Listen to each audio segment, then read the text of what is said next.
O Setembro Amarelo é um mês muito importante, porque é um mês onde a gente vai pensar sobre o suicídio, a gente vai pensar sobre a depressão. É nesse momento que a gente tem que quebrar esse tabu de falar sobre esse assunto, porque é uma crença em nossa sociedade que falar sobre esse assunto, as coisas vão piorar. E acredito que não. Acredito que quando a gente fala sobre o assunto, a gente leva essas informações para as pessoas que estão precisando e a gente promove uma qualidade de saúde mental e de vida para a nossa sociedade.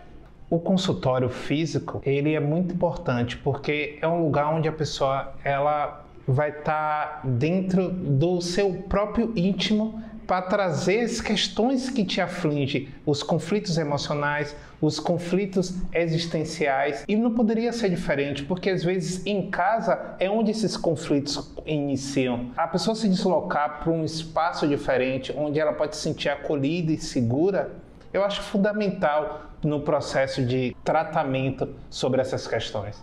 A família tem que prestar atenção no comportamento desse indivíduo. Ele começa a ficar calado, ele começa a ficar silencioso. E quando ele diz algo, ele diz no sentido de querer desistir de tudo, nada mais me alegra. A pessoa ela começa a ter pensamentos depreciativos de si e da própria existência. E esses são os primeiros sinais que quem está observando pode começar a ficar atento e começar a se aproximar mais dessa pessoa. A melhor coisa é procurar um profissional. E enquanto procura esse profissional, evitar um comportamento que acaba piorando a situação, que é isso é frescura, isso é besteira, isso é falta de Deus. Esses comentários, eles acabam potencializando aquela dor que aquele adolescente ou aquele adulto ele pode estar passando.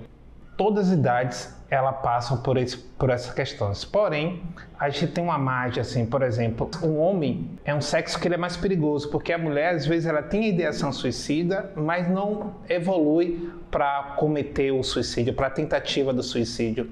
Porém, quando é um homem adulto, essa chance da ideação suicida ela pode aumentar e o cuidado precisa também estar atento. A pandemia, ela mudou o contexto da maioria das pessoas, né? E algumas pessoas conseguiram se adaptar e outras não.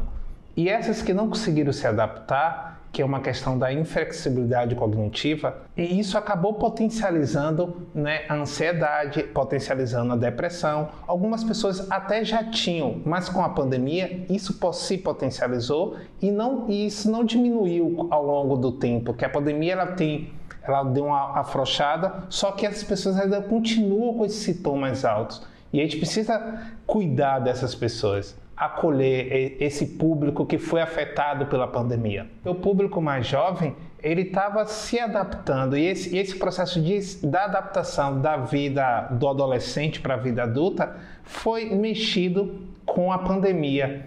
E isso pode gerar gatilhos para levar esse jovem a adoecer mais do que a nossa sociedade tem adoecido os jovens.